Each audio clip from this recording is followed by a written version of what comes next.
கர்த்தர் சொன்னது நிறைவேற காத்திருக்கிறான். இன்னொருவன் தான் விரும்புகிறது நடக்க காத்திருக்கிறான். லோத்து எதை விரும்புகிறான்? ஒரு விடுதலையை விரும்புகிறான். இந்த சோதோமில் அவனை போய் சேர சொன்னது கர்த்தர் அல்ல. இன்னைக்கு ரெண்டு விதமான காத்திருப்பு இருக்கிறது. ஒன்று, நான் விரும்புகிறது, நான் கேட்டுக்கொண்டது நடக்க காத்திருத்தல். இன்னொன்று, கர்த்தர் சொன்னது நிறைவேற காத்திருக்கிறது.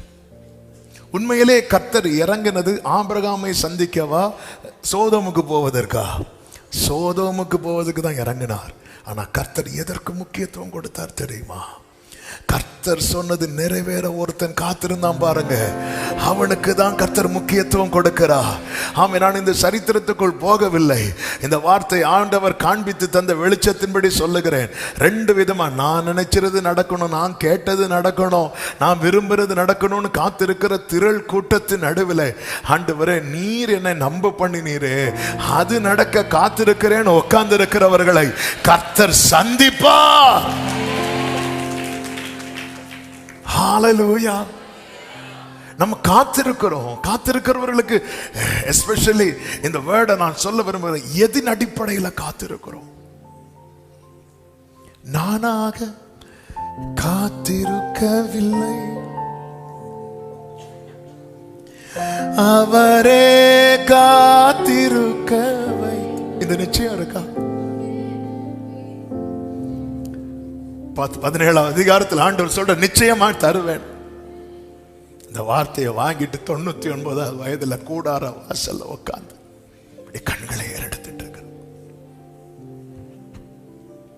இப்போ ஆபிரகாமுக்கு குழந்தை மேட்டரை விட சோதம் விஷயம் தான் ஒரு பெரிய மேட்டரா இருக்கு. Hot topic. எமர்ஜென்சியா செய்யக்கூடிய ஒரு எமர்ஜென்சி ஃபைல் சோதம் மேட்டர். சோதம்னா ஒரு பட்டணத்துக்கு விஷயம். ஆபிரகாமுக்கு குழந்தை விஷயம், அது கூட வைக்கவே முடியாது. இங்க ஊரே கொந்தளிச்சிட்டு இருக்கு, நீ உனக்கு தண்ணி இல்லை நான் ஃபீல் பண்ணிட்டு இருக்க, ஊரே திண்டாடிட்டு இருக்கும் போது உனக்கு என்ன கொஞ்சம் அமைதியா இருக்கு, இப்படி சொல்லக்கூடிய இடத்துல தான் ஆபிரகாம் ஒரு பெரிய எமர்ஜென்சி ஃபைல். இம்மிடியேட்டா கர்த்தர் இறங்காம காரியம் நடக்காது. ஆண்டவர் இறங்கிட்டார். அப்படி இறங்கினதுக்கு அப்புறம் ஆபிரகாம் வீட்டுல வந்து ஆபிரகாம் கூடார வாசல் உட்கார்ந்து இருக்கும் போது அவன் வீட்டு பக்கத்துல நின்ற மரத்தடியில ஒருத்தர் சாஞ்சி உட்கார்ந்து சாராள் எங்கன்னு கேட்கிறார். என்னதுன்னு அர்த்தம்? அவர் எவ்வளவு பிஸியா இருந்தாலும் காத்திருக்கிறவர்களுடைய காரியத்துல கவனமா தான் இருப்பார். எத்தனை அலுவல்கள் அவருக்கு இருந்தாலும், நம்ம ஊர் லாங்குவேஜ்ல சொல்லணும்னா ஆமே ஹல்லேலூயா. எங்களை கேட்டீங்கன்னா பிஸியில நாங்க மறந்துட்டோம். அவருடைய சொல்ல மாட்டார், எங்களை நாங்க ரொம்ப பிஸி, இப்பெல்லாம் முடியாது. இது மனுஷன் மனுஷன், நாங்க ஏமாத்துறோம். ஆண்டவர் அப்படி சொல்ல மாட்டார். அவருக்கு சோதம் பிரச்சனை அங்க கொந்தளிச்சிட்டு இருக்குது. அது நடுவில் சாராள் எங்க அப்படின்னு கேட்கிறார். சாராள் எங்க? என்னதுன்னு அர்த்தம்? அவருக்கு எத்தனை வேலைகள் காரியங்கள் செய்ய வேண்டி இருந்தாலும் உன் காரியம் நிச்சயம் பரிசீலிக்கப்படும். உன் ஃபைல் நிச்சயம் ஓபன் ஆகும். நம்புற தேவ பிள்ளைங்க மட்டும் நல்ல கைகளை தட்டி. காரணம், நீயா காத்திருக்கல, நான் உன்னை காத்திருக்க வைத்திருக்கிறேன். நீயாக காத்திருக்கவில்லை, நானாக காத்திருக்கவில்லை, அவரே காத்திருக்க வேண்டாம். ஆமே, நானாக க்ளோரி, அவரே. இப்ப கைகளை உயர்த்தி சொல்லுவோம். சொன்னதை செய்வார், நிச்சயமாக சாத்தியமாகும். இந்த கூட்டத்தில் நிறைய பேரை சாட்சியா எழுப்ப போறார். சொன்னதை செய்வார், சாத்தியமாகும், சாத்தியமாகும், நடந்தே தீரும். வானம் பூமி ஒளிந்தாலும், சோதம் பற்றி எறிந்தாலும், அங்க எவ்வளவு பெரிய விஷயம். அதாவது ஒருத்தங்க உடைய ஒத்தாசை நமக்கு தேவை. அதே நேரத்தில் அவங்க ரொம்ப பிஸியா இருக்கும்போது அவங்க கிட்ட போய் நின்னாலே அவங்களுக்கு என்ன வரும் தெரியுமா? கொஞ்சம் நானே 1000 வேலையில இருக்கிற, என்ன 1000 வேலை? ஒரு வேலை கிடையாது. 1000 வேலை நம்பர் போட்டு சொல்லுங்க, ஒரு 3 வேலை இருக்கும்.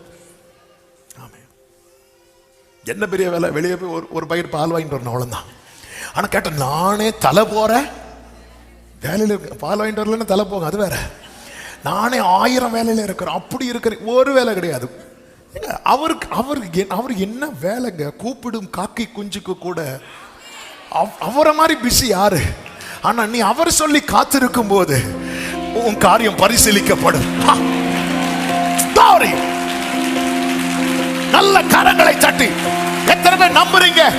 இந்த எமர்ஜென்சி சீசன்ல என் ஃபைல கர்த்தர் ஓபன் பண்ண போறார். நம்புற தேவ பிள்ளைங்க,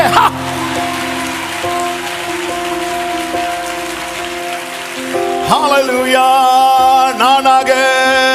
நானாக காத்திருக்கவில்லை. அறிக்கை பண்ணுங்க. அவரே. எத்தனை பேர் சொல்வீங்க? கைகளை உயர்த்தி சொல்லுங்க. நானா காத்திருக்கல, இது அவர் தான் என்ன அப்படி காத்திருக்க வச்சிருக்கிறார். ஓரா மகரா மசந்தனரே. சொன்னதை செய்வார்,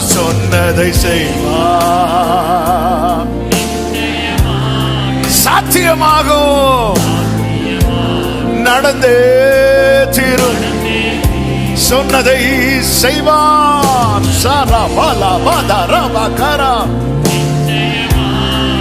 ஆமென். சாத்தியமாகும்.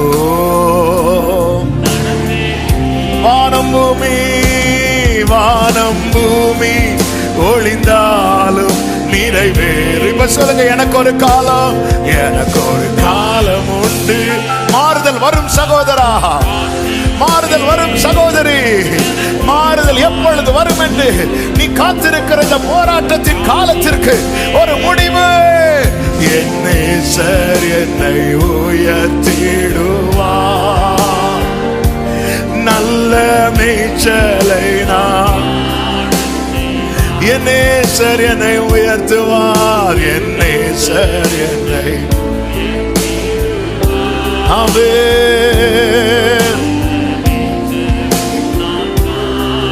ஆமென்.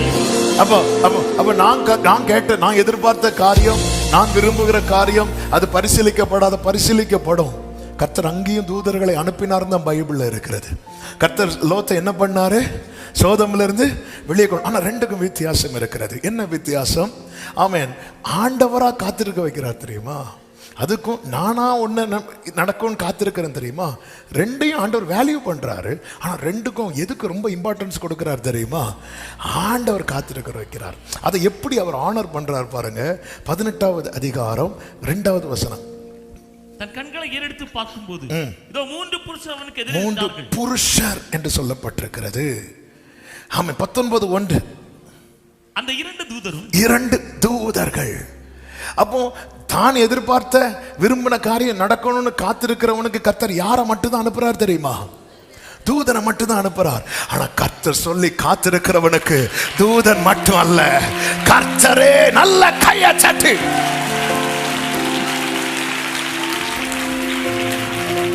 ஹalleluya. நானாக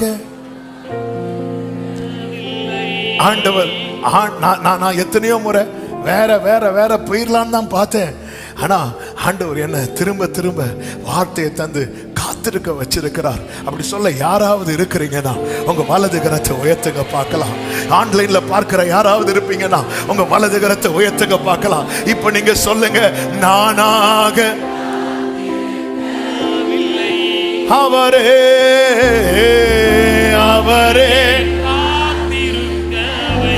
ஏசையா, நானாக. ஆமென். அவரே சொன்னதை செய்வார், நிச்சயமாக சாத்தியமாகும், நடந்தே தீரும்.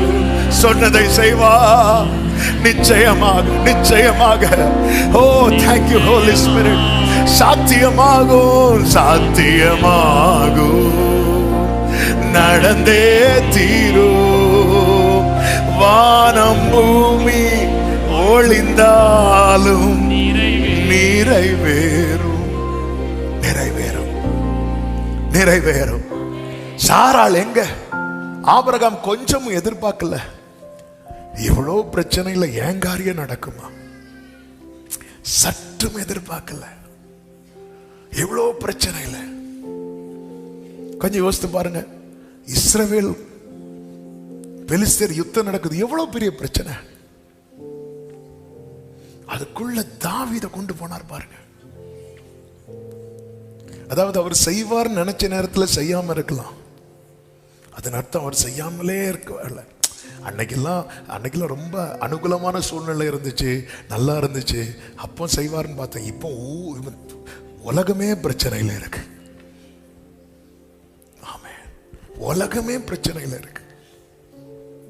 அது நடுவில் இப்போ என் காரியத்தில். அதனாலதான் இந்த 15வது அதிகாரத்தில் ஆண்டவர்கிட்ட விஷயத்தை கொண்டு போறான் ஆபிரகாம். 17வது அதிகாரத்திலையும் விஷயத்தை கொண்டு போறான். 18வது அதிகாரத்தில் அவர் ரொம்ப டென்ஷன்ல இருக்கிறார். என்ன டென்ஷன் தெரியுமா? சோதமை குறித்த டென்ஷன். அந்த இடத்துல ஆபிரகாம் தான் விஷயத்தையே கொண்டு போகல, இன்டைரக்டா கூட பேசல. ஆண்டவரே, என்ன ஆண்டவரே, நல்லா இருக்கும்போது வரல, கிழவனானதுக்கு அப்புறம் அடக்கம் பண்ணா வந்தீங்க, அப்படி எதுவுமே கேட்கல, எதுவுமே கேட்கல. ஏன்னா இப்போ வேற பிரச்சனை போயிட்டு இருக்கு. இந்த டைம் நம்ம கேட்டு அடி வாங்காம, ஆண்டவர் கொஞ்சம் அப்பம் கொண்டு வரட்டா அப்படி கேட்டு அப்படியே இருக்கிறார்.